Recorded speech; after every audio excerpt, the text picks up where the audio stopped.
मुझे कुछ स्टूडेंट्स ने कहा कि एक क्वेश्चन है क्लास 9th का that was in NCERT book, so here मैं उसे एक्सप्लेन कर देती हूँ। तो वो क्वेश्चन है a boy of mass 50 kg runs up a staircase of 45 steps in 9 seconds.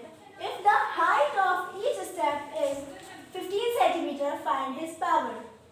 So here question दिया हुआ है कि एक बॉय है, एक लड़का है जिसका एंड मास है वो 50 किलो है और वो मतलब सीढ़ियाँ चल रहा है। Here it is the figure, मान लो वो 45 सीढ़ियाँ चढ़ता है और 9 सेकेंड में वो 45 सीढ़ियाँ चढ़ता है और हर एक सीढ़ी का लेंथ है 15 सेंटीमीटर। तो उसका हमें पावर निकालना है कि उसे कितना पावर लगा 45 सीढ़ी चढ़ने में।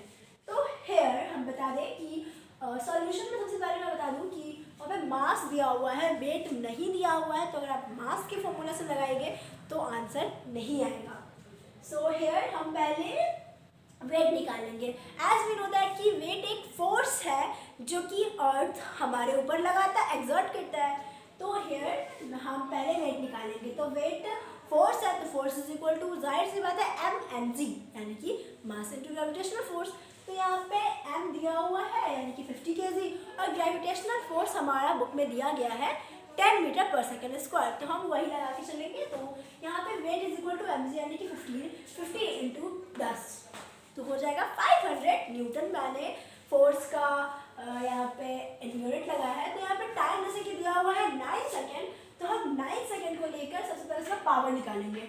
और एज वी नो कि हमें पावर निकालने के लिए सबसे पहले तो वर्क डन चाहिए और टाइम चाहिए। एज वी नो कि यहाँ पे टाइम दिया हुआ है तो अभी हमें वर्क डन निकालना है। सो हाउ कैन वी मतलब कैसे निकाल सकते हैं? यहाँ पे हम पहले उसका मतलब निकालते हैं वर्क डन। तो वर्क डन निकालने से पहले हम बता दें कि वर्क डन होता है Fs मतलब फोर्स इंटू डिस्प्लेसमेंट। और यहाँ पे डिस्प्लेसमेंट लग रहा है कुछ इस प्रकार और ये मतलब हाइट कितना हो रहा है उसको डिस्प्लेसमेंट हम मानेंगे। तो यहाँ पे डिस्प्लेसमेंट को हम ले सकते हैं नंबर ऑफ स्टेयर्स यानी कि वो कितनी सीढ़ियाँ हैं, 45 सीढ़ियाँ हैं, into height of the stairs. तो यहाँ पे हम ले लेंगे 45 मतलब 45 इंटू 15 सेंटीमीटर। सो यहाँ पे हो जाएगा हमारा, तो पहले मैं बता दूँ कि यहाँ पे सेंटीमीटर दिया हुआ है, मीटर नहीं दिया हुआ है। तो हम पहले उसे मीटर में एक्सचेंज करेंगे। तो वहाँ पे हम 100 से डिवाइड कर देंगे। तो 45 इंटू 15 इज इक्वल टू होता है 675। तो बटा में यानी कि डिवाइडेड बाई 100। तो हम यहाँ पे सिंपली डेसिमल लगा देंगे 75 से पहले। तो हो जाएगा 6.75 मीटर। सो हेयर अभी हमें जैसे कि ये निकाला है तो हमने उसे यानी कि W को हमने Fs माना है।